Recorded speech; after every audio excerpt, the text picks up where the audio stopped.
Hi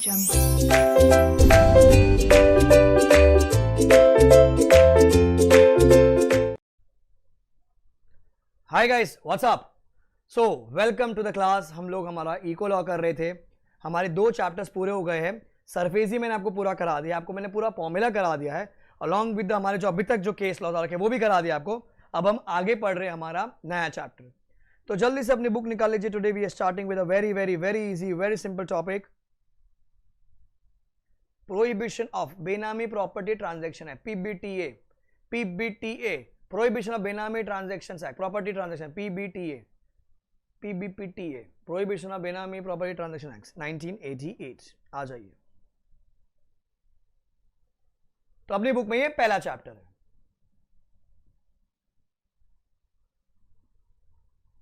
so the number of pages is 71।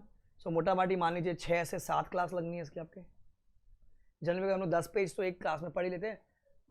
ये करीबन 7-8 घंटे का चैप्टर होगा। अब मुझे नहीं पता कितना बनेगा, बट मैं आपको मोटा माटी बता रहा हूं। सो आई होप आपको सरफेसी और फॉर्मूला पूरा समझ में आ गया। आप इंडेक्सिंग कर रहे होंगे मेरे साथ। अपन हर क्लास में मैंने आपको कॉन्सेप्ट रिवाइज करवाए हैं, हर क्लास के अंदर। सेम वे भी हम लोग पीबीटी में करेंगे। Prohibition of benami property transaction है, पीबीटी है, बेनामी transaction act. Sir prohibition, prohibition मतलब क्या? Not allowed, not allowed, not allowed, not allowed, not allowed sir, not allowed. बेनामी छोड़ दो आप। ऑफ ऑफ का प्रॉपर्टी, प्रॉपर्टी घर, property immovable property. Transaction purchase sale हुआ होगा, चीजें गई होगी यहां से वहां। एक्ट कानून, comma comma comma comma two separate the numbers and the alphabets. 1988 मेरा फोन नंबर नहीं है, जिस साल में ये एक्ट आया उसका नाम नंबर 1988। 1988। अब ये कहता क्या है? कहता क्या है ध्यान देना। बहुत ही छोटा सा एक्ट है, बहुत छोटा सा एक्ट है। तो पहले इस एक्ट को कोई सीरियसली लेता नहीं था, कोई नहीं लेता था। अरे एंडी है, चल चल आपने बाप को मत सीखा। अब क्या वो जब फिनेंस एक्ट 2016 आई थिंक 16 जब आया, उसमें ठोक दिया। इसमें बोला कि भैया अगर किसी की भी बेनामी प्रॉपर्टी निकलती है, हम उसको उसकी इनकम मान लेंगे। अगर वो इनकम मान लेंगे, उसको टैक्स भरना पड़ेगा, टैक्स भरना पड़ेगा। आपने शायद डीटी में इसका धुंधला कॉन्सेप्ट सुना होगा। अगर डीटी शुरू किया आपने, नहीं किया तो ठीक है, पर आप डीटी में करोगे इसको। तो यह कहता क्या है, ध्यान से सुनना। अब क्या होता है, हाइपोथेटिकल एग्जाम्पल, इसका वास्तविक जीवन से कोई लेना देना नहीं है। फॉर एग्जाम्पल, मेरे पास है ना बहुत पैसा है, बहुत। कौन बोला मैं सच्ची चमड़ दूंगा। मेरे पास बहुत सारा ब्लैक मनी है, समझ से ब्लैक मनी, काला धन, काला धन। अभी क्या है, इतने सारे बच्चे अपन को आजकल तो अपना क्या है चल रहा है ना, आजकल अपन भगवान के टचवुड अपन बहुत बहुत ज्यादा चल रहे हैं। अक्खा हैदराबाद अपने से पढ़ रहा है यार। एक रोज 2-3 बच्चे हैदराबाद वाले आ रहे, पता नहीं कहां से आ रहे, भगवान कैसे आ रहे। Thank you thank you. Law भी चल रहा है, इको लॉ भी चल रहा है, ऑडिट तो दौड़ रहा है, रेगुलर भी चल रहा है, फास्ट ट्रैक भी चल रहा है। अब बहुत सारे बच्चे अपने को यहां वहां पैसे देते रहते, पेटीएम करते रहते हैं, कैश में भी देते रहते। एग्जाम्पल है, इनका वास्तविक जीवन से कोई लेना देना नहीं। पता चला लोग इसको रिकॉर्ड करके ट्रिम करके मेरे को यहां वहां ट्रोल कर रहे, इनकम टैक्स वालों को भेज दिया। गौर से सुनिए सर ये एक्सप्लेनेशन। इनकम टैक्स वालों, सीआईडी वालों, सीबीआई वालों, एसीपी प्रद्युमन, मेरा ये खाली एग्जाम्पल है बच्चों को समझाने के लिए। मैं गरीब आदमी हूं, तो मेरे पास बहुत पैसा है। मैंने क्या किया, प्रॉपर्टी खरीद लिया। प्रॉपर्टी पे प्रॉपर्टी। देखो बंगला अपना, या बंगला है अपना। ये ग्रिल, यहां बैठ के मैं पढ़ता हूं पीछे। देखो लॉ की बुक रखी पर, देखो पीछे लॉ की बुक। फिर एक प्रॉपर्टी ले ली अपन। अभी ये वाला बंगला आपको बता था ना मैंने, एंटीला के बगल में अपना मुकेश ने भी अपना बंगला बनाया मेरे बंगले के बाजू में। एक अपन मरीन ड्राइव पे बना लिया पूरा यार। एक अपन अंडमान आइलैंड के बीचों बीच बनाए। पैसा ही पैसा, पैसा पैसा पैसा पैसा। अब फिर मुझे किसी ने बोला सर अब सारी प्रॉपर्टी आपके नाम पे मत लो सर, क्योंकि भैया देखो सब दुश्मन आपके पीछे पड़ जाएंगे, सब के सब। ईओडब्ल्यू वाले पड़ जाएंगे, इकोनॉमिक ऑफेंस विंग वाले, सीआईडी पड़ जाएगा, सीबीआई पड़ जाएगा, इनकम टैक्स पड़ जाएगा, जीएसटी, सब लोग आपके पीछे पड़ जाएंगे। शक्ल से तो गरीब आदमी लगता है, इतना पैसा कमाए हो, हाँ इतना प्रॉपर्टी तुम्हारे नाम पे, सर ये मेरी मेहनत का पैसा है, नहीं नहीं नहीं नहीं, काला धन तुम्हारा है, इस पे तुम इनकम टैक्स नहीं भरे हो, ये काला धन है तुम्हारा। तो मेरे को डर था, तो मैं क्या किया, मैं कौन, ए बी, मैंने क्या किया, मेरे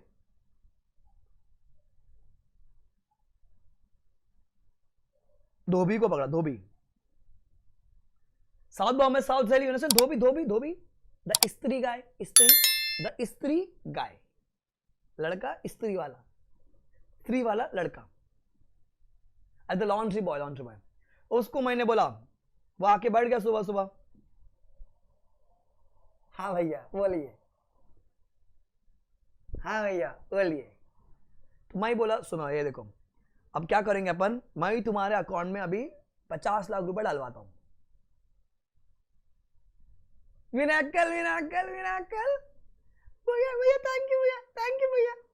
मैंने अबे सुन, उस 50 लाख से अपन एक प्रॉपर्टी लेंगे, एक घर लेंगे अपन, नया घर आ रहा है मस्त एकदम अच्छा सा बंगला आ रहा है, अपन जयपुर में एक बंगला लेंगे, क्योंकि जब जब मैं जयपुर जाऊंगा तो ऐसा होटल में नहीं रखना, अपना अलग से एक मस्त बंगला भवन बनेगा, भवन, जैसे जोधपुर में उमेद भवन, वैसा अपना एबी भवन बनवाएंगे। तो धोबी थैंक यू भैया, थैंक यू भैया, थैंक यू। मैं बोला एक सेकेंड, इतना खुश काहे हो रहे हो भैया, हमारी माँ जी कह गई कि तुम बहुत बड़ा आदमी बनेगा एक दिन, आपकी दया से आप 50 लाख रुपए हमको दे रहे हो एंड हमको घर दिलवा रहे हो। अरे बहुत बढ़िया हो भैया, तुम्हारा बहुत ही बढ़िया है, तुम्हारे खूब फूल फाल हो भैया। मैं बोला ए धोबी सुन, खुश मत हो, पैसा मेरा, घर मेरा, खाली नाम तेरा, ये तो धोखा होगा वाह, मतलब सर नहीं समझा हम। अरे हम बोले धोबी को, अबे धोबी पैसा मेरा, घर मेरा, रहेगा भी मैं, मेरे बच्चे वहां जाके पढ़ाई करेंगे।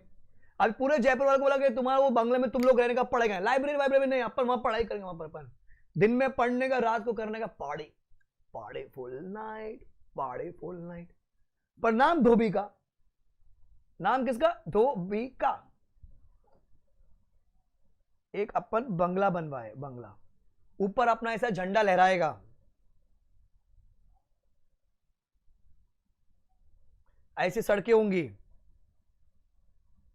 ऐसा पेड़ होंगे, पेड़ पीछे माउंटेन होगा, वहां पर सन होगा, माउंटेन से नदियां निकल रही होगी, अंदर मछली। कौन बोल रहा है सीनरी? तो ऐसा ये बंगला अपन लेंगे एकदम मस्त अच्छा जगह पर, थोड़ा रिफ्रेशिंग फील हो जाए। तो यहां पर क्या हुआ, पैसा मैं लगाया, बंगला मेरा, नाम किसी और का, सर क्योंकि शेक्सपियर कह गए what's in a name, what's my name, my name is Sheila की जवानी, टें टें टें टें टें टें। ओहो, धोबी बोला रे सर ये क्या कर रहे हो तुम? हम बोले हम तुम्हें जोर जबरदस्ती नहीं कर रहे, फ्री में नहीं देंगे तुमको, हम इस काम करने के लिए 2 लाख रुपए दे देंगे, 2 लाख रुपया, 2 लाख रुपया। तो धोबी बोला अरे मालक, अरे मालका पाए लागू मालका, अरे आप भगवान हो, देवता हो, देवता, थैंक यू सर, पूरा 5 साल में मैं 2 लाख रुपए कमाता, मुझे 2 महीने में कमा के देगा सर, थैंक यू। तो मैंने क्या किया बच्चों, मैंने एक प्रॉपर्टी बाई की, आइडियली मेरे को बाई करनी चाहिए थी, मेरे नाम पे, क्योंकि मेरा पैसा था ना, मेरा पैसा था। मैंने किसी एक फिक्टिशियस एंटिटी को, सॉरी फिक्टिशियस आइडेंटिटी को, अभी इंग्लिश वर्ड मेरे को टाइम लगता है बोलने के लिए, सुबह मैंने रिवाइज किया था, मैं भूल गया, फिक्टिशियस आइडेंटिटी को क्रिएट किया, बराबर। तो मैंने क्या किया, एक प्रॉपर्टी बाई की किसी और के नाम पे, जबकि पैसा मेरा, एक्चुअल ओनर मैं था।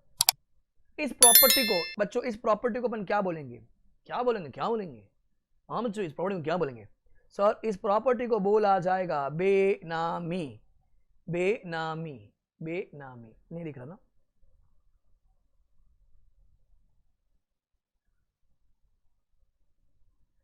ये जो बंगला है बच्चों, इसको क्या बोला जाएगा? बेनामी। बेनामी प्रॉपर्टी। क्या बोला जाएगा बच्चों इसको? बेनामी प्रॉपर्टी। और ये जो धोबी है ना, धोबी, तो धोबी, the laundry guy, that guy would be called as benamidar. Benamidar. क्या बोला जाएगा इसको? बेनामीदार।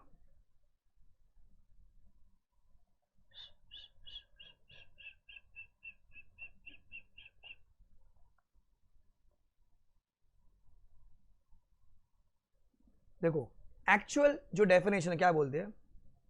बेनामीदार मीन्स अ पर्सन, अपन करेंगे बाद में इसको अच्छे से, means a person or a fictitious person as the case may be in whose name the benami property is transferred or held and includes a person who lends his name. तो धोबी ने मुझे नाम दिया तो धोबी is called as the benamidar.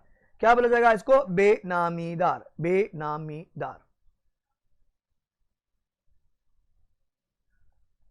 क्या बोला जाएगा इसको? बेनामीदार। जो बंगला था बच्चा, बंगला, बंगले को क्या बोला जाएगा सर? बेनामी प्रॉपर्टी। क्या बोला जाएगा सर? बेनामी प्रॉपर्टी। समझा आपको? And I would be called as beneficial owner. I would be called beneficial owner. ठीक है, वो अपन बाद में देखेंगे क्या है। अभी आपको मैंने बेनामी और बेनामीदार समझाया। ठीक है, और बहुत सारी चीजें इसमें आएगी इस एक्ट में। तो सर ये इलीगल ट्रांजैक्शन है। इलीगल मतलब sir that is, it is not allowed. That's the reason the name of the act is PBTA, prohibition of benami property transaction act. Prohibition of benami property transaction act 1988। तो sir अब जैसे बड़े बड़े लोग होते हैं, देखो अपन ने तो छोटे आदमी है, अपन तो बहुत बहुत ही छोटे आदमी है। तो जो बड़े बड़े लोग होते हैं वो लोग क्या करते हैं? अब जैसे आपने मूवीज में देखा होगा, एक यश बिरला का केस था। यश बिरला का केस अगर आपने देखा होगा तो उसने अपने नौकरों के नाम पर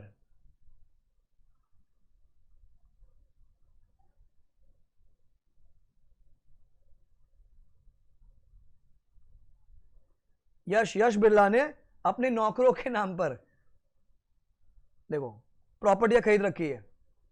सर्वेंट हो गया, धोबी गाय हो गया, लॉन्ड्री का हो गया, गार्डनर हो गया। यश बिरला बेनामी case.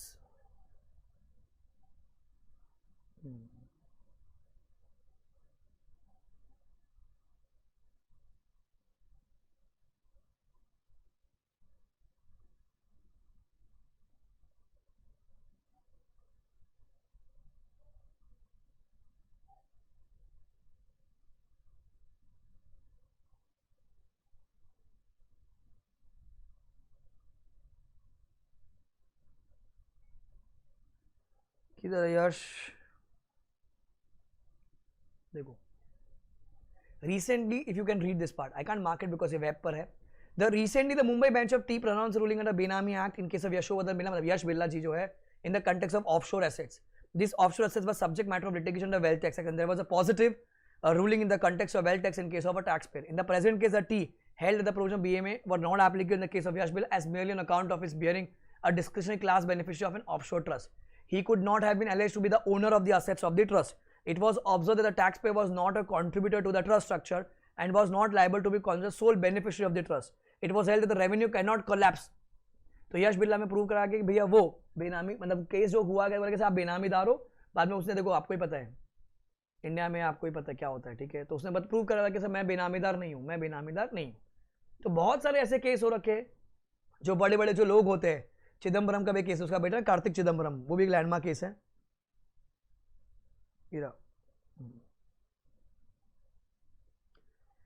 Srinidhi Karthik Chidambaram case, I know यही एग्जैक्ट नाम है क्या? कार्तिक उनका बेटे का नाम है। उसमें भी बेनामी का एक्ट चल रहा था, मतलब बेनामी प्रोसीडिंग्स का। तो ये अलग अलग केस होते रहते हैं बेनामी में।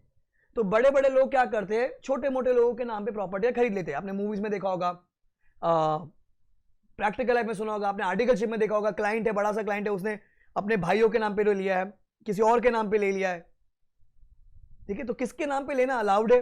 पैसा आप लगा रहे हो, जैसे अभी फॉर एग्जाम्पल आपके फादर है, अभी फादर ने अज्यूम करो आपके नाम पे प्रॉपर्टी ली, पैसा तो पापा लगा रहे ना, प्रॉपर्टी आपके नाम पे ली, तो आ रही तो बेनामीदार, आ रही तो बेनामीदार नहीं सर, वो अलाउड है। तो क्या क्या अलाउड है, क्या क्या अलाउड नहीं है, वो वहां पर बताया जाएगा। ब्लड रिलेशंस में अलाउड है, कौन से ब्लड रिलेशन अलाउड है, वो अपन सीखेंगे। तो मैंने आपको अभी ओवरव्यू दिया है, ओवरव्यू दिया है। ठीक है, एक और एग्जाम्पल दो। अब मेरे पास बहुत पैसा है, एग्जाम्पल हम क्या किए, जो रजिस्ट्रार था, जो प्रॉपर्टी का रजिस्ट्रार, जो प्रॉपर्टी रजिस्टर करता है, उसको पकड़े। हम बोले एक बंगला है, किधर, एम्बी वैली में, Aamby Valley. So Aamby Valley is a very amazing place, it's near Mumbai, Lonavala के पास है। It's a private city which was developed by Sahara, जो कि अब बेसहारा हो गया है, अब वो किसी और के पास चली गई है प्रॉपर्टी है। तो ये बहुत ही ब्यूटीफुल, सारे बड़े बड़े लोगों का बंगला, सचिन तेंदुलकर का हो गया, शाहरुख खान का हो गया, प्रियंका चोपड़ा का हो गया, सबके बड़े बड़े बंगले वहां पर। तो यहाँ का एक दिन का जो रेंट हुआ करता था, मतलब प्री कोविड टाइम जब ये सहारा के पास हुआ करता था, it was approximately like 30-40,000 rupees per night, एक दिन का। ठीक है, अभी कम हो गया बिकॉज अब वो मैनेज कोई और कर रहा है, एम्बी सहारा वाले manage. It was a very luxurious place Aamby Valley. तो मैंने क्या किया, रजिस्ट्रार को बोला कि सुन एक काम कर, एक बंदा है शेख मोहम्मद अब्दुल उल फकीर अमीर राहुल खान साहब, इनका हमने फेक आधार कार्ड बनाया, पीडीएफ में एडिट करके मस्त एकदम, या नाइट्रो पीडीएफ हम लोग भी यूज करते हैं, फोटो चिपका दे। देखो आधार कार्ड में कितने भी सुंदर कन्या हो, तुम कितने भी सुंदर लड़के हो, फोटो सबका सेम आता है, full black and white, photo लगा दिया अपन ने, आई डॉक्यूमेंट सब सबमिट कर दिया, प्रॉपर्टी रजिस्टर कर दी शेख साहब के नाम पे, करवा दी। प्रॉपर्टी था करीबन 10 करोड़ रुपए का, 5 लाख रुपए हम लोग किसको दिए, रजिस्ट्रार को दिए। पता चला प्रॉपर्टी रजिस्टर करो, पैसा मेरा, नाम आइडेंटिटी क्रिएट किया शेख साहब, शेख साहब। सर ऐसा कोई आदमी है क्या, अरे ओ सर ऐसा कोई आदमी है क्या, मैं बोला नहीं, फेक आइडेंटिटी मैंने क्रिएट किया। क्या फेक आइडेंटिटी क्रिएट किया, आपको भी आपने मूवी में देखा होगा, टाइगर जिंदा है, टाइगर वाली जो मूवी थी सलमान खान वाली, उसमें फिर आपने वो विद्युत जामवाल वाले जो मूवी ना, कमांडो 1 2 3, फेक जाली पासपोर्ट क्रिएट हो जाते हैं, बराबर। इंडिया में सब होता है, सब सब सब।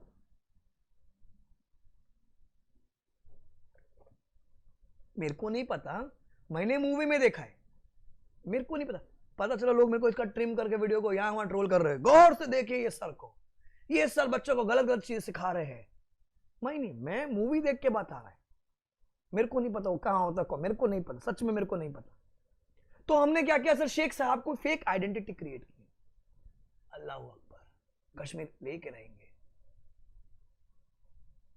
तो ये जो प्रॉपर्टी मैंने क्रिएट की है बच्चों, ये जो प्रॉपर्टी मैंने क्रिएट की है दैट इज कॉल्ड एज बेनामी प्रॉपर्टी। क्या बोलूंगा इसको, बेनामी property.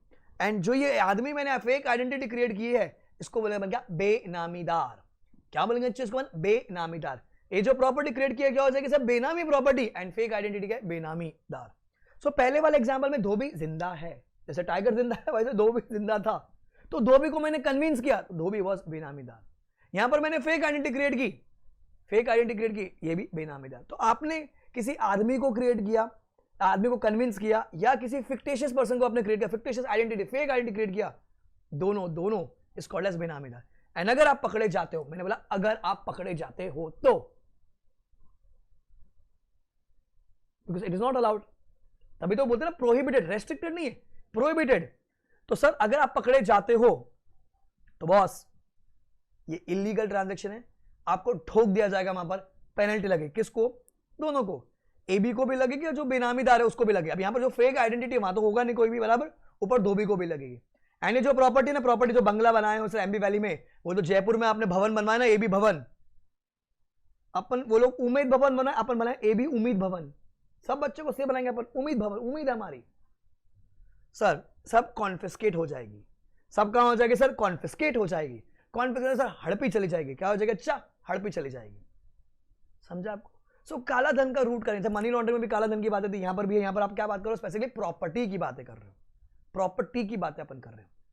So got the background of the chapter exactly क्या है, बहुत ही इजी इंटरेस्टिंग सिंपल चैप्टर है, बहु सिंपल छे, बहु सिंपल छे।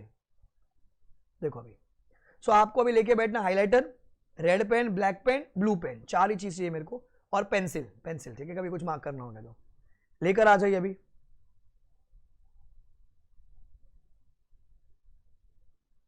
सर अलाउड है कि नॉट अलाउड, भाई not allowed, not allowed, not allowed, not allowed, not allowed, not allowed, not allowed, not allowed, not allowed, not allowed, not allowed.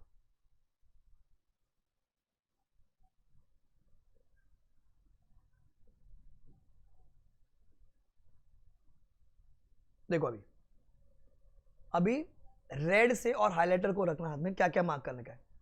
Dash is a Persian term. Dash is a Persian term which essentially means something without a name. Underline without a name.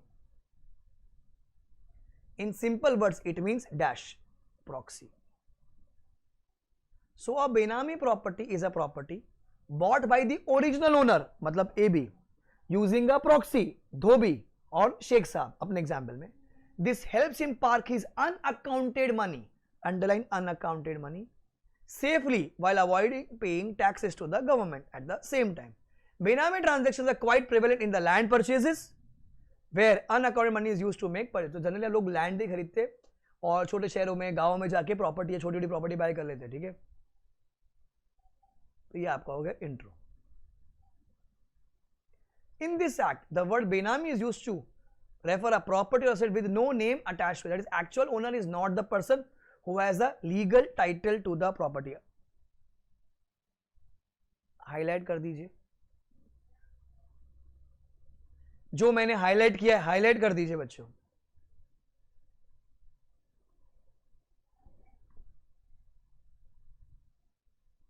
Sir, your property, shares, debentures, FD, bank accounts are held by one person for another. Red से underline कीजिए.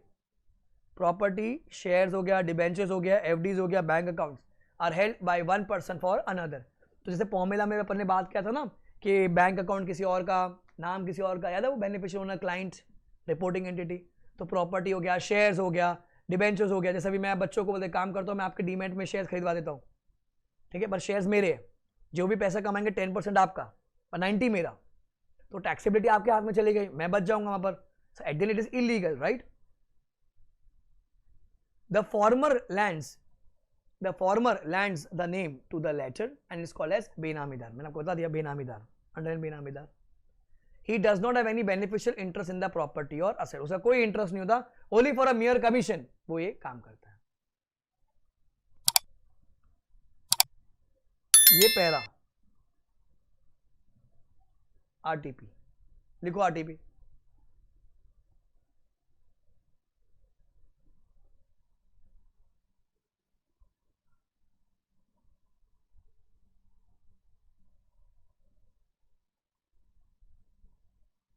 तो बच्चों ये मेरा पहला question, why people tend to do benami transaction.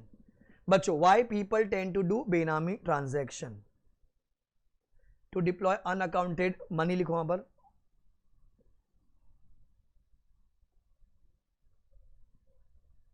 To escape from the clutches of tax, to deceive revenue authorities, to defraud the lending institution, to enforce rights or recovery against property, to find a way with land sealing laws to grow income from Benami transaction, to manipulate. तो ये आपका पहला answer आ जाएगा. लिखो वहां पर page number 1, red से लिखते हैं ना अपन, रेड से. Why people do Benami transactions. Page 3. By chance कभी पूछ लिया तो आपको पता, why people do benami transactions. Page 3. Then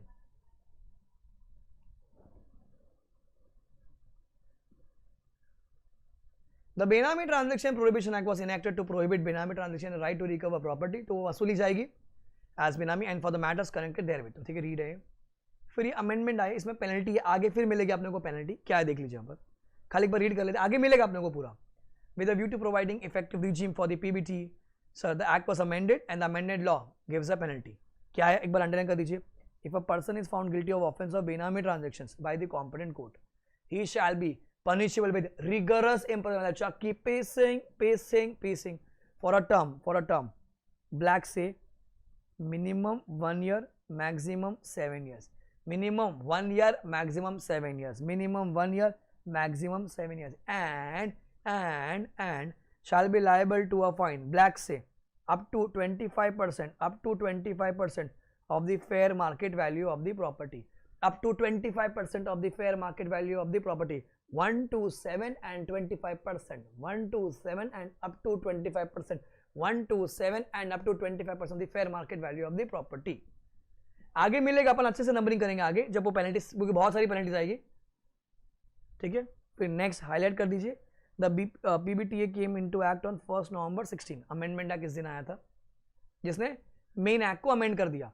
तो अभी हमेशा अपन मेन एक्ट की बातें करते हैं. फिर the government has put in place empowered institution for the efficient implementation of the law. Sir कौन कौन हो गया? इनकम टैक्स अथॉरिटी हो गए, वो क्या हो जाएंगे? हमारे इनिशिएटिंग ऑफिसर्स होंगे, क्योंकि मेन डिटेल्स उन्हीं के पास आएगी. आपकी इनकम के हिसाब से आपकी प्रॉपर्टीज है, बराबर. आपने सुना होगा ना वो आजकल एनुअल इंफॉर्मेशन आता है AIS, तो उसमें डिटेल्स आ जाती है कि आपने कितनी प्रॉपर्टी बाय किया, क्या क्रेडिट कार्ड का पेमेंट किया हुआ है. देखा होगा ना आपने आर्टिकलशिप में. तो इनकम टैक्स वाले पकड़ सकते हैं आपको आराम से. तो आजकल बहुत डिफिकल्ट हो गया बिकॉज अब ऑनलाइन हो गया है. रजिस्ट्रार के वजह प्रॉपर्टी रजिस्टर होती है हाथ के आपके 26 ईयर्स में वो रिफ्लेक्ट हो जाता है, बराबर. वो एक 50 लाख के ऊपर की अगर प्रॉपर्टी तो TDS काटना पड़ता है अपने को. तो इनकम टैक्स के बाद सबसे पहले डेटा जाएगा. तो इनकम टैक्स वाले आपकी बचा सकते हैं, ध्यान रखना. Under the PBT act the CG has appointed adjudicating authority at new Delhi, under New Delhi. So हमारी जो एजुकेटिंग अथॉरिटी है वो न्यू दिल्ली में, टू एक्सरसाइज द जुरिडिक्शन. फिर एक AT भी अपॉइंट कर दिया गया at new Delhi to hear the appeals against the order of arm. तो हर एक्ट में आ होता है, मैंने आपको बताया. फिर अगर आप आ से अग्रीड हो, you will file appeal to AT. File appeal to AT. फिर बच्चों ये स्ट्रक्चर है, क्या क्या आएगा प्रिलिमिनरी सीखेंगे अपन 1 to 2. प्रोहिबिशन सेक्शन 3 to 6 होगा. अथॉरिटी 7 to 23 पूरा लंबा लिस्ट है. फिर वो अटैचमेंट, एडजुडिकेशन, कॉन्फिस्केशन की बात है 24 to 29. AT की बात है 30 to 49. Special code 50 to 52. Offences 53 to 50 सारी पेनल्टीज यहां पर आएगी. एंड मिसलेनियस 56 से 72. ठीक है, तो ये आपका स्ट्रक्चर है. मोटिव बिहाइंड द एक्ट या फिर ऑब्जेक्ट. मोटिव नहीं बोला मैं, मोटिव बोला. मोटिव नहीं बोला, बॉडी शेमिंग नहीं, मैं नहीं करता भैया. मैं बोला object behind the act. Sir to prohibit benami transaction, to recover the property held and for matters connected therewith. तो 3 है, prohibit benami transaction, recover the property held as benami and for matters connected therewith. तो इसको कर दीजिए number 2. Object behind the act, page number 5. Number 2 लिखिए, object behind the act, page number 5.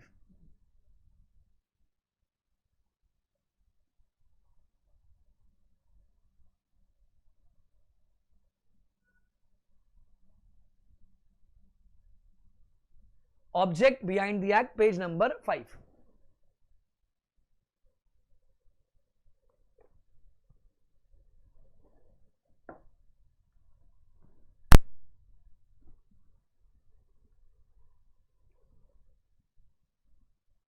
ठीक है. So now I am giving you 5 minutes time. पूरा अपना first and second question मतलब जहां तक मैंने पढ़ाया आपको अभी तक, इंट्रोडक्शन के बाद पूरा रीड कर आ जाइए. फिर आगे अपन डेफिनेशंस करेंगे. रीड.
क्लियर है? तो हमारे 2 क्वेश्चंस हो गए। ठीक है, question number 1, why do people do benami transaction, number 2, objects behind the PBT act, objects. ठीक है, अब आ जाइए एप्लीकेबिलिटी डेफिनेशन। बहुत सिंपल है, it extends to whole of India, it extends to whole of India.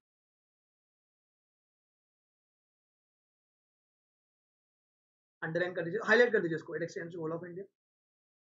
And कब आया? 19 मई 1988। कब आया बच्चों? 19 मई 1988। क्लियर? अब कुछ डेफिनेशन है यहाँ पर, खाली रीड करना है, जब नंबरिंग करने होगी मैं आपको बता दूंगा। तो number 3 point becomes your definition.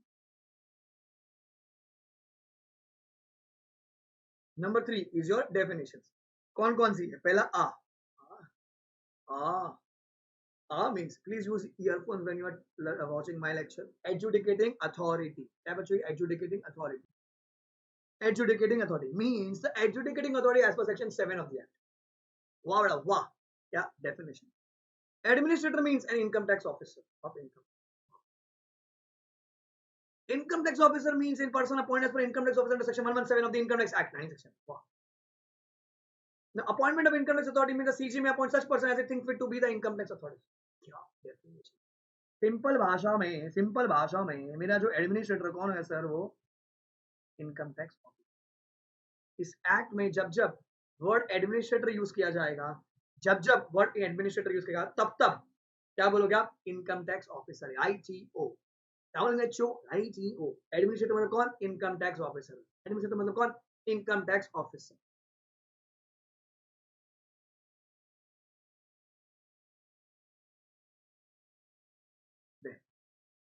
AT फालतू, अप्रूविंग फालतू, अटैचमेंट फालतू, अथॉरिटी फालतू, बैंकिंग कंपनी फालतू।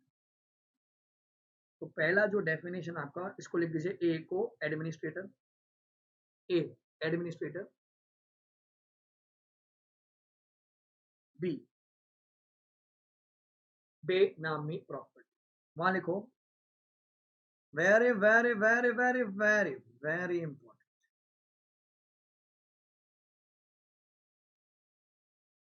Very important, very important.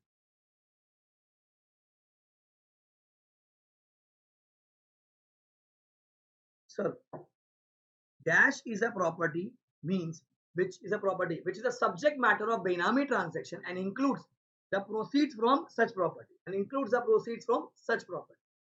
तो dash is subject matter of underline उसको बेनामी ट्रांजेक्शन, बेनामी ट्रांजेक्शन कहते हैं, वो आगे मिलेगी आपको। एंड इंक्लूड जो आपने पैसा, जो अपने प्रॉपर्टी बेच भी दोगे, उससे जो पैसा आएगा वो भी क्या आएगा सर? वो भी बेनामी प्रॉपर्टी बनेगा।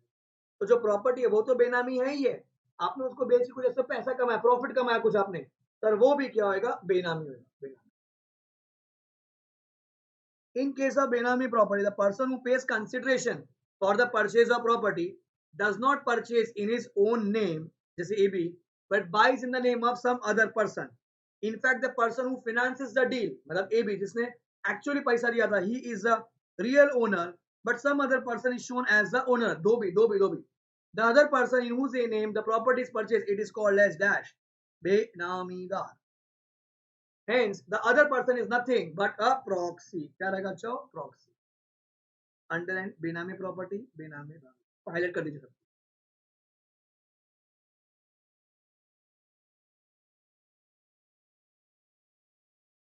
किया। In the case of CIT, देखो इनकम टैक्स आ गया, क्योंकि इनकम टैक्स बताएगा कि बेनामी है कि नहीं है, क्योंकि यहाँ पर सबसे ज्यादा अथॉरिटी किसको दे रखी है? इनकम टैक्स वालों को दे रखी है। इनकम टैक्स वालों को क्या बोलते हैं अपन यहाँ पर? एडमिनिस्ट्रेटर। इस एक्ट में क्या बोलेंगे उनको अपन? Administrator. Sir, in case of CIT versus Daulat Ram Rawat मूल, दौलत राम रावत मूल, तीन लोग नहीं, एक ही नाम है, their lordships held them. क्या बोले? The onus of proving what was apparent is not real is on the party who claims it to be so. As it was a department to which claimed that the amount of FD receipt belonged to the respondent firm, the department claimed that the amount of FD receipt belonged to the respondent firm, even though the receipt had been issued in the name of the B. The burden lay on the department to prove that the respondent was the owner of the amount despite the fact the receipt was in the name of B. मतलब sir, मतलब क्या हुआ sir इसका? Onus किस पर होगा prove करने के लिए? जो चिल्ला चिल्ला के कह रहा है, जो चिल्ला ये बेनामी है, ये बेनामी है, ये बेनामी प्रॉपर्टी है, ये बेनामी प्रॉपर्टी है, तो प्रॉपर्टी अपने आगे बात की, प्रॉपर्टी मतलब मूव, आई मीन ये आपका घर वर्थ होएगा, शेयर हो गया, डिबेंचर हो गया, एफडी हो गया। तो इस केस में क्या था, डिपार्टमेंट बोल रहा है कि सर ये जो एफडी रिसीट है ना sir, belong to the respondent firm, जो एक फर्म थी उसको बिलोंग कर, even though the receipt was in the name of B. Sir ये बी के नाम पे भले वो लिखी होगी पर एक्चुअली सर वो फर्म की है, तो ये बेनामी है सर, ये बी तो खाली से प्रॉक्सी खड़ा कर दिया लोग ने, एक्चुअली सर वो फर्म की है, फर्म की। तो ये जो चिल्ला चिल्ला के कह रहे हैं कि बेनामी है, बेनामी है, बेनामी है, तो ये बर्डन ऑफ प्रूफ, ये जो ओनस है किस पे लाई करेगा? जो चिल्ला के कह रहा है, चिल्ला के जो कह रहा है, मतलब जो चिल्ला के कह रहा है, ओनस, ओनस किस पे लेकर, who claims it to be so, who claims it to be so, जो चिल्ला चिल्ला के कहता है उसके पर आए। देन सो पहला था अपना एडमिनिस्ट्रेटर, नंबर बी था बेनामी, बेनामी प्रॉपर्टी, बेनामी प्रॉपर्टी। सी लिख देंगे अपन बाद में, डोंट वरी। बेनामी ट्रांजैक्शन, अगेन ये भी इंपॉर्टेंट। भाई इस पूरे चैप्टर में क्या है, बेनामी क्या होता है, बेनामी प्रॉपर्टी क्या होती है, बेनामी ट्रांजैक्शन क्या होता है, बेनामी दार कौन होता है, एंड पेनल्टी, मेन तो ये चार ही चीज है ना। अपन एग्जाम्पल करेंगे तो आपको समझ आएगा कि कौन बेनामी है, क्या बेनामी प्रॉपर्टी है नहीं है। अब अपन क्या बात कर रहे हैं, बेनामी ट्रांजैक्शन। सर कहां से उठ कर आया ये, देखो यहाँ पर अपन ने मार्क किया है, बेनामी property means a property which is a subject matter of a बेनामी ट्रांजैक्शन। बेनामी property is a property which is the subject matter of बेनामी ट्रांजैक्शन। अब मैं आपको क्या सिखा रहा हूँ, बेनामी ट्रांजैक्शन सिखा रहा हूँ।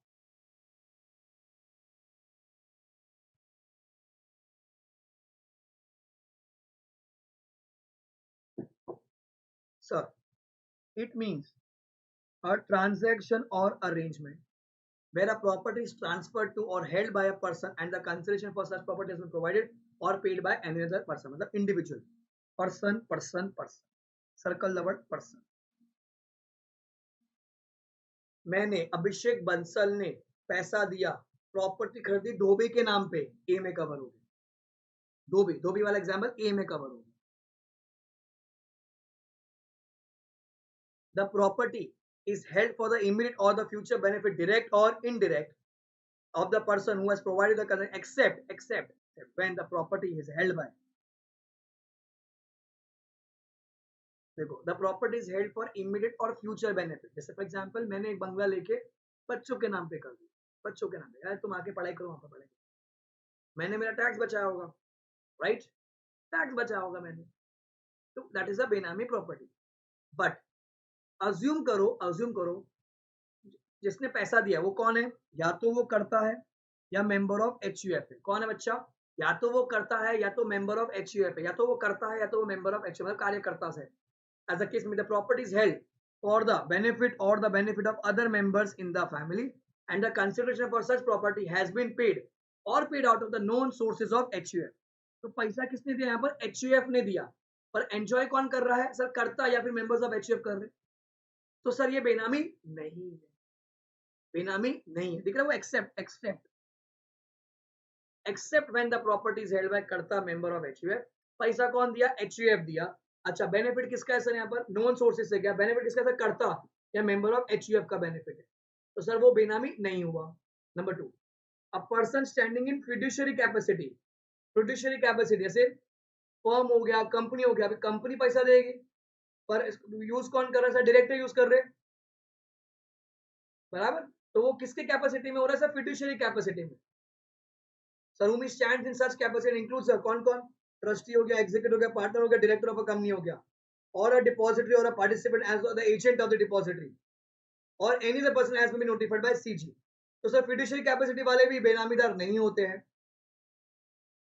अच्छा आ गया, any person being an individual in the name of his spouse or in the name of any child of such individual and the consideration for such property has been provided or paid out of the known sources of the individual। मैंने baby के नाम पे property by की, property enjoy कौन कर रही है, baby कर रही है। अभी मैंने ऊपर बोला सर कोई और अगर पैसा दे रहा है तो वो गलत है ना, वो तो बेनामी है, पर मैंने मेरे स्पाउस के नाम पे प्रॉपर्टी ली, मैंने मेरे बच्चे के नाम पे, मेरे 2 टावर है, मेरे से टावर किड्स टाइनी टॉट्स, संता के नाम पे प्रॉपर्टी, पैसा मैं दिया, पैसा मैं दिया, नाम किसी और का, तो बेनामी दिख रहा है नहीं, spouse child. Provided it is paid out of the known source. known source. मैं प्रूव कर दूंगा, अरे बट और लीगल है ना सर बीवी के नाम पे लेना property, vice versa, wife is taking in the name of husband चलेगा, बच्चे के नाम पे लो से कोई दिक्कत नहीं है, पैसा आपके नोन सोर्स से जाना चाहिए. Then any person in the name of his brother, sister, linear ascendant, linear descendant, where the name of the brother, sister or linear ascendant descendant and the individual appear as joint owners in any document. मैंने property लिया, भाई के नाम पे बेनामी है वो, मैंने साथ में भाई के लिया, बहन के लिया, मम्मी के साथ में लिया, पापा के साथ में लिया, दादा के लीनियर असेंडेंट लीनियर डिसेंडेंट, ठीक है, अरे दो ऊपर दो नीचे इनकम टैक्स वाले, and the consideration for such property has been provided or paid out of own source of the individual. जैसे मैंने और मेरी मम्मी ने मिलकर प्रॉपर्टी ले ली तो वो बेनामी नहीं होगी. खाली मम्मी के नाम पे प्रॉपर्टी है तो वो बेनामी होगा. इसने क्लियरली बोला है joint owner, joint owner, joint owner. तो मम्मी पापा को जॉइंट ओनर से पैसा आप दे रहे हो, बेनामी. आपको वहां पर होना पड़ेगा, आपको वहां पर होना पड़ेगा. तो बेटा ऊपर क्या बोलता है, सर प्रॉपर्टी के पैसे आपने भरे पर एंजॉय कोई और कर रहा है तो जनरली वो बेनामी होती है, पर 4 एक्सेप्शन है. कर्ता मेंबर ऑफ एचयूएफ एंजॉय कर रहे हैं, पैसा एचयूएफ ने दिया है. नंबर 2 फिड्यूशियरी कैपेसिटी, जैसे ट्रस्टी, एग्जीक्यूटिव, पार्टनर, डायरेक्टर हो गया. नंबर 3 स्पाउस और चिल्ड्रन हो गए आपके, provide is paid out of known source of the individual.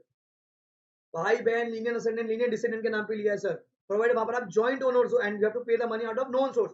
तो ये 4 में आप बेनामी ट्रांजैक्शन नहीं होती, ये 4 बेनामी ट्रांजैक्शन नहीं होती है, नहीं होती है, नहीं होती. Sir a transaction arrangement in respect of property carried out in the made in fictitious name, Sheikh Saab wala example, it's a benami transaction. A transaction arrangement in respect of property where the owner of the property is not aware, मेरे को पता ही नहीं है, या denies the knowledge of such, मेरे को नहीं पता मेरे नाम पर है, मेरे को नहीं पता, वो भी बेनामी property. A transaction arrangement in respect of property where the person providing a consideration is not traceable or fictitious, मिल ही नहीं रहे भैया, मिली नहीं, प्रॉपर्टी खड़ी है यहाँ पर, प्रॉपर्टी खड़ी है पर आदमी नहीं मिल रहा है, भाग गए होंगे, कोविड में गांव चला गया, यूके चला गया, विदेश चला गया, नीरव मोदी टाइप्स, एक नंबर प्रॉपर्टी बनाई बंदे ने और वो मिल ही नहीं रहा किधर है.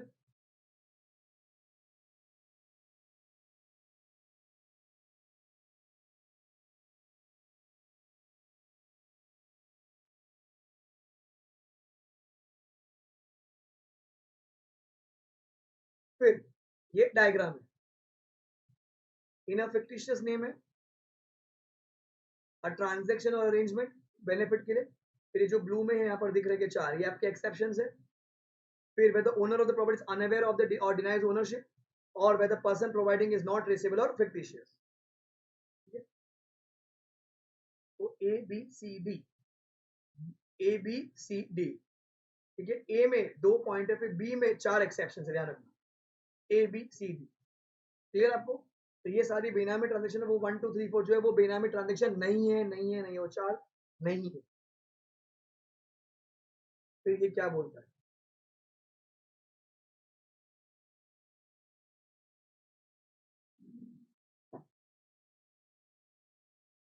Sir for removal of doubt it is clear that the benami transaction shall not include, बच्चा अंडरलाइन करो, shall not include, रेड से,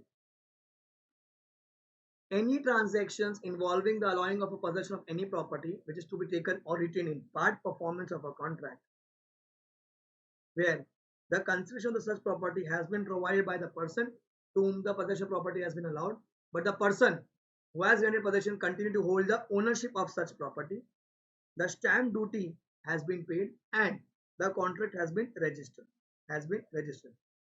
thus acquisition of property in the name of a person other than one paying the consideration thereof may result into benami transaction subject to certain exceptions. तो वो क्या बोलता है, तो ये दोनों अलग अलग बातें. पहला क्या बोलता है, जैसे पार्ट परफॉर्मेंस ऑफ कॉन्ट्रैक्ट आपने सुना होगा ना, जैसे बिल्डर को मैंने रेती सीमेंट सप्लाई किया, 3 करोड़ रुपए का रेती सीमेंट सप्लाई, उसने मुझे पैसे नहीं दिए, तो वो बोलता है ये भी एक काम कर, मैं पैसे नहीं दे पाऊंगा तो एक फ्लैट ले ले मुझसे, फ्लैट ले ले, अभी बिल्डिंग बन नहीं रही है, बनेगी, बिल्डिंग जब बन जाएगी तो फ्लैट में तेरे नाम पे दे दूंगा, ठीक है. तो ओनर अभी कौन है, एक्चुअली बिल्डर है, ठीक है. पैसा कौन दिया, बिल्डर दिया, नाम मेरे पर आया, मैं बोलता हूँ उसका स्टैम्प ड्यूटी मैं भर देता हूँ एंड वो कॉन्ट्रैक्ट को मैं रजिस्टर कर देता हूँ, तो अभी तो ओनर वो है, मैं खाली पोजेशन लेकर, देखो क्या है, includes any transaction involving the allowing of a possession of any property to be taken or written in part performance of the contract. क्योंकि आप मुझे पैसा नहीं दे रहे हो तो मैं प्रॉपर्टी ले लेता हूँ, एक फ्लैट ले लेता हूँ, आपके नाम पर है पैसा, आप क्योंकि आपको मुझे पेमेंट करना है, मुझे पेमेंट नहीं कर रहे हो तो मैं आपका एक फ्लैट ले लेता हूँ। तो मैंने 10 से मालवे फ्लैट ले लिया, उसको रजिस्ट्रेशन करवा दिया, कॉन्ट्रैक्ट बन गया हमारे बीच, नाम उसके है। कब होगा ट्रांसफर? जब ओसी वोसी आ जाता है, वो अपन रेरा में सिखाऊंगा आपको, उसके बाद आएगा ना मेरे पास। पैसा बिल्डर दिया, स्टैम्प ड्यूटी मैं ही भरा, and contract has been registered, then it is not a benami transaction, then it is not a benami transaction. तो ये आपका एक एक्सेप्शन होगा, इसको हाईलाइट कर दीजिएगा। Thus, acquisition of the property in the name of a person other than one paying consideration, generally जिसने पैसा दिया उसी के नाम पर होना चाहिए, बट अगर मैंने पैसा दिया किसी और के नाम पर तो उसे वो बेनामी है, सब्जेक्ट टू सर्टन एक्सेप्शन। तो एक तो ये एक्सेप्शन सीखा अपन ने, और एक ये 1 2 3 4, ये 5, मतलब यहाँ पर 4, और वो जो पीछे वाला जो रूल था वो वाले 5 चीजों में बेनामी ट्रांजेक्शन नहीं होता है, तो बेनामी प्रॉपर्टी भी नहीं होती। ठीक है, तो ये सबका summary clear. Read what you will do, you will read definition A, B बेनामी प्रॉपर्टी, C बेनामी ट्रांजैक्शन। बच्चों रीड कर आइए।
डन है,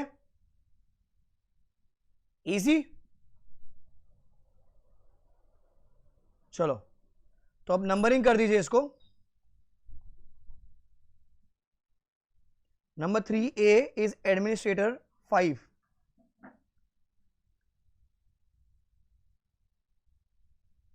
डेफिनेशंस में ए थोड़ा सा बाजू से लिखेगा, A administrator, page 5। B benami property, B is your benami property, that's page number 6।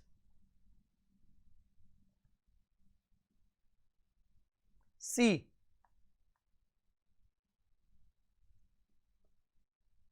is your benami transaction,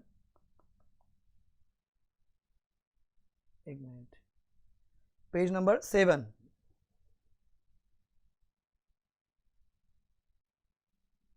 बेनामी ट्रांजैक्शन,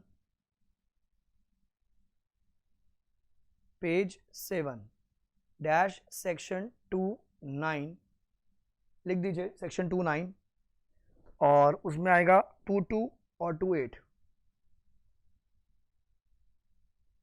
सेक्शन 22, सेक्शन 28।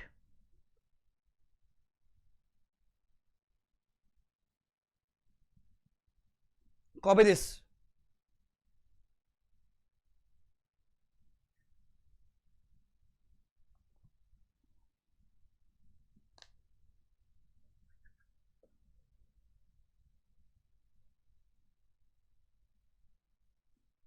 सो 3 अपन ने सीखा, एडमिनिस्ट्रेटर, बेनामी प्रॉपर्टी, बेनामी ट्रांजैक्शन, ठीक है। सो यहां पर मैं अभी क्लास रोक रहा हूं, then we will proceed with the examples and the case laws, वो अपन आगे ही क्लास में करेंगे अपन। एंड बाकी की जो डेफिनेशन बहुत सारी ऐसे, तो फिर ये सब पूरा लिखा हुआ है ना, पूरा डेफिनेशन ही चलेगा, कूल है, अपन आगे पढ़ेंगे अभी। So we continue in the next class guys, aim for rank और 70+ विद शिवर, ऐसे अपन 1.25 घंटा 1.25 घंटे क्लास होके पूरा चैप्टर खत्म हो जाएगा। बहुत ही easy, interesting, practically link chapter, ये बहुत आसान है, स्कोरिंग है ये, ठीक है। Bye guys, take care, aim for rank और 70+ विद शिवर अर्लियर। Bye guys, take care.